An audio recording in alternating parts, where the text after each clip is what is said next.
प्रस्ताव करता हूं कि अनुदान संख्या 48 अल्पसंख्यक समाज कल्याण के मद में मांगी गई संपूर्ण धनराशि को घटाकर 1 रुपया कर दिया जाए। मजबूती से कटौती प्रस्ताव रखने की मंशा, विभाग की आलोचना करना एवं सुझाव देना है।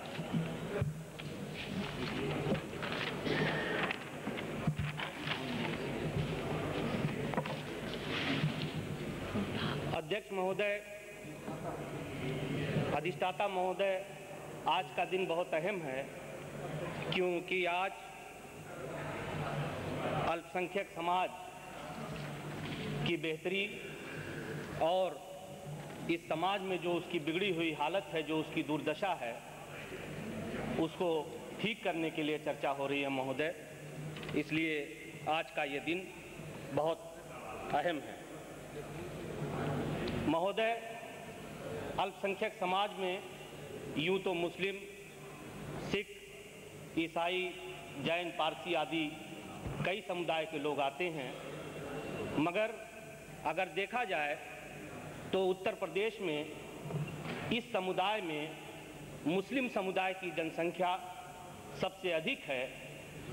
इसलिए ये कहना गलत नहीं होगा कि आज का ये बजट मुस्लिम समुदाय का बजट है महोदय। अभी कुछ ही दिन पहले इस सदन में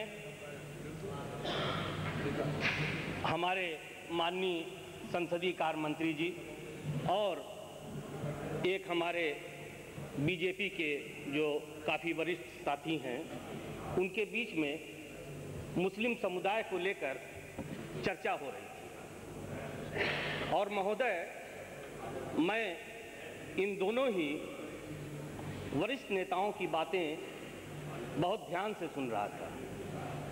हमारे बीजेपी के वरिष्ठ नेता ने अपनी एक बात पर बहुत बल देते हुए कहा कि अल्पसंख्यक समुदाय के लोग शासक रहे हैं, ये लोग राजा रहे हैं, इन लोगों ने राज किया है, ये संपन्न लोग हैं, लिहाजा इस समाज को किसी तरह की कोई मदद की ज़रूरत नहीं है।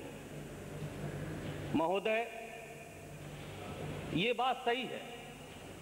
इतिहास गवाह है कि इस देश में मुसलमानों का एक बहुत ही शानदार और गौरवशाली इतिहास रहा है, ये सभी जानते हैं। लेकिन महोदय, ये कहते हुए मेरा दिल भर आया है कि आज इस समाज की जो दुर्दशा है वो किसी से छिपी हुई नहीं है महोदय। ये मैं नहीं कह रहा हूं, ये भारत सरकार के द्वारा बनाई हुई कमेटियां कहती हैं। भारत सरकार ने सच्चर कमेटी का गठन किया और इस मंशा के साथ किया कि ये जाना जा सके कि अल्पसंख्यक समुदाय समाज में कहां खड़ा है, उसकी क्या स्थिति है। और महोदय, ये भी बताने की जरूरत नहीं है कि सच्चर कमेटी ने अपनी उस रिपोर्ट में क्या कहा। चूंकि मैं दिल्ली में रहता हूं, बहुत बार उस कमेटी को उस रिपोर्ट को लेकर के चर्चाएं हुई, मुस्लिम समुदाय के बहुत सारे लोग इकट्ठा हुए, मुझे भी 3-4 बार उसमें जाने का अवसर मिला महोदय। इसलिए मैं उसकी रिपोर्ट से वाकिफ हूं।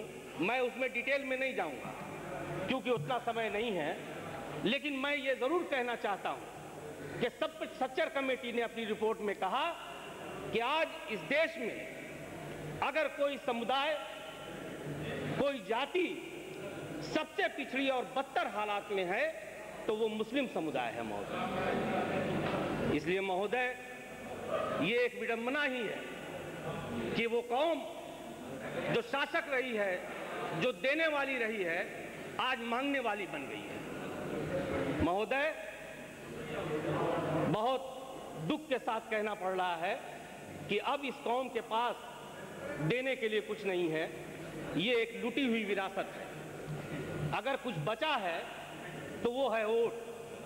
अब सिर्फ वोट देने का काम करती है ये कौम। और महोदय, मुझे ये कहने में कोई संकोच नहीं है, किसी तरह का कोई झिझक नहीं है, कोई शर्म नहीं है कि हमारे समुदाय के लोगों ने समाजवादी पार्टी के ऊपर बहुजन समाज पार्टी या दूसरे अन्य दल जो कांग्रेस हैं या बीजेपी हैं, उन सभी की तुलना में समाजवादी पार्टी के ऊपर आंख बंद करके भरोसा किया और एकजुट होकर के वोट डाला, जिसके परिणाम स्वरूप आज समाजवादी पार्टी इस ऐतिहासिक बहुमत के साथ सत्ता में विराजमान है। आज अगर समाजवादी पार्टी सत्ता में है तो कहीं न कहीं इसमें मुसलमानों का बहुत बड़ा योगदान है महोदय।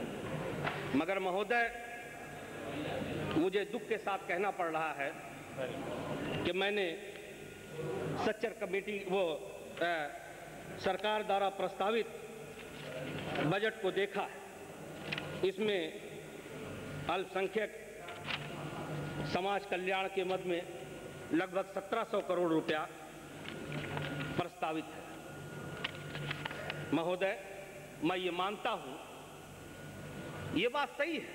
अभी हमारे माननीय संसदीय कार्य मंत्री बड़े भाई आजम खान साहब ये कह रहे थे और बहुत जोर दे करके उन्होंने कहा कि 81% बढ़ाया है बजट को। ये बात सही है, 81% बढ़ाया है, अच्छी बात है। मगर मैं एक बात इसमें कहना चाहता हूँ, समय के हिसाब से और जिस तरह से समय आगे बढ़ रहा है, महंगाई बढ़ रही है, जब जब जो सरकारें रही हैं उसने हमेशा कुछ न कुछ बजट को बढ़ाने का ही काम किया है। और अगर आपने 81% बढ़ाया है तो ये मैं ज़रूर कहना चाहता हूँ कि ये 81% की बढ़ोतरी भी इस समाज की भागीदारी के हिसाब से कम है। इस समाज ने जिस दरियादिली के साथ आपको यहाँ पे पहुँचाया है, उसके हिसाब से ये 81% की बढ़ोतरी भी कम है महोदय, बहुत कम है। और महोदय, अगर मैं ये कहूँ तो गलत नहीं होगा कि जब वक्त आया खिज़ां पे तो खून हमने दिया, अब बहार आई है तो कहते हैं तेरा काम नहीं। इसमें कोई शक नहीं महोदय, इस सरकार ने मुसलमानों को राहत देने के लिए कुछ कदम उठाए, इसमें कोई शक नहीं है। जैसे कि सरकार ने कहा है कि वो मुस्लिम घरानों की बच्चियों को जो हाई स्कूल पास करेंगी उनको 30,000 रुपया वो आगे की पढ़ाई के लिए या उनकी शादी के लिए देगी, जो बीपीएल धारक है। मैं बड़े अदब के साथ माननीय मंत्री जी से एक बात कहना चाहता हूं, क्योंकि हमारे समुदाय के हैं और हमारे बड़े वरिष्ठ नेता हैं। वो मुझसे ज़्यादा, मैं तो मेरी राजनीति में, मैं राजनीतिक आदमी नहीं हूं महोदय, मेरी तो 2-4 महीने पहले पैदाइश हुई है इसमें, इसलिए मेरा अनुभव भी नहीं है ज़्यादा। लेकिन हमारे माननीय मंत्री जी ज़्यादा वाकिफ़ हैं अपनी कौम के लोगों से। ये कौम चूँकि आर्थिक रूप से ही नहीं, शिक्षा की दृष्टि से भी सबसे पीछे, इसलिए ये कौम जागरूक नहीं है। जागरूक ना होने की वजह से इसको जो कानूनी अड़चने उसका नुकसान होता है। मैं दावे से कह सकता हूं कि आपकी नीयत ठीक भी है तो इसका फायदा मुस्लिम समुदाय को बहुत कम, ना के बराबर होगा, क्योंकि बहुत बड़ी संख्या है इन लोगों की जो इसके पात्र तो हैं मगर बीपीएल सूची में नहीं हो। महोदय, एक बात मैं और कहना चाहता हूं कि इस 30,000 रुपए से मुस्लिम समुदाय की परेशानी खत्म होने वाली नहीं है। अगर बीमारी का इलाज करना है तो उसका ठीक से चेकअप करा के और सही डोज देना होगा। आज मुसलमानों की जो दुर्दशा है उसकी सबसे बड़ी वजह है इस समुदाय में फैली हुई बेरोजगारी। इस समुदाय का नौजवान दूसरे समुदाय की तुलना में सबसे अधिक बेरोजगार है महोदय। 18%। हम रोज देखते हैं टीवी के, अखबारों के माध्यम से इस समाज के नौजवानों के ऊपर उंगलियां उठाई जाती हैं कि ऐसा करते हैं, वैसा करते हैं। मगर मैं बड़े अदब के साथ कहना चाहता हूं महोदय कि इल्जाम लगाना बहुत आसान होता है, किसी के तरफ उंगली उठा देना बहुत आसान होता है, मगर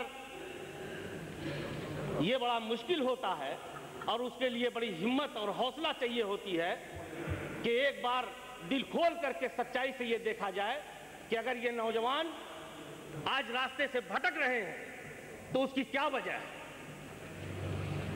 जवान नौजवान, जब पढ़ा लिखा नौजवान जो बाप ने अपनी पूरी जिंदगी की कमाई, अपनी पेंशन, अपनी खेती बाड़ी बेच करके उसको ग्रेजुएशन और पोस्ट ग्रेजुएशन कराया और उसके बाद वो सड़कों पे मारा मारा फिरता है 2-2, 4-4 हजार रुपए की नौकरी के लिए, और जब घर जाता है लौट करके और जवान बहन उसकी तरफ देखती है कि काश भाई को नौकरी लग जाती तो मेरी शादी हो जाती।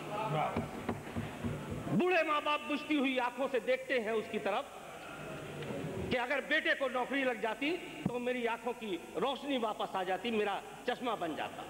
और उस वक्त उस नौजवान के दिलों पे जो गुजरती है महोदय, उसका एहसास सिर्फ वही कर सकता है जो इस दौर से गुजरा।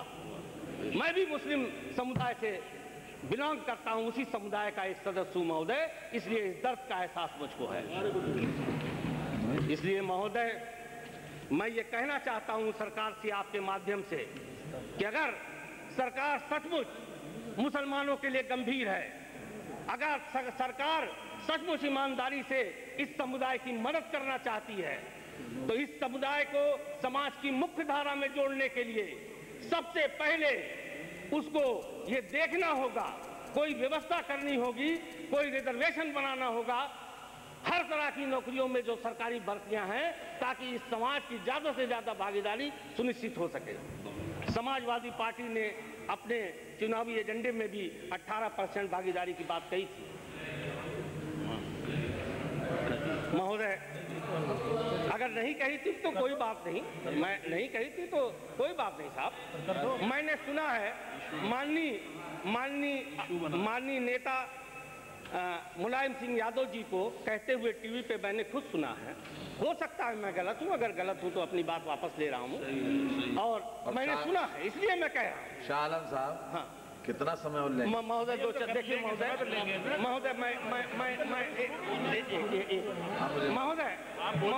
महोदय मैं हाथ जोड़ के आपसे कहना चाहता हूँ। नहीं महोदय, अरे महोदय मैं एक बहुत विनम्रता से कह रहा हूँ, क्योंकि ये एक कौम की बात हो रही है। आपके आबकारी विभाग का बजट नहीं है महोदय, इसे 2-4 मिनट समय दे। बोलो। इसलिए महोदय मैं ये कहना चाहता हूँ कि सरकार अगर सचमुच इसके लिए ईमानदार है। मुझे बहुत आपने कहा कि ये आबकारी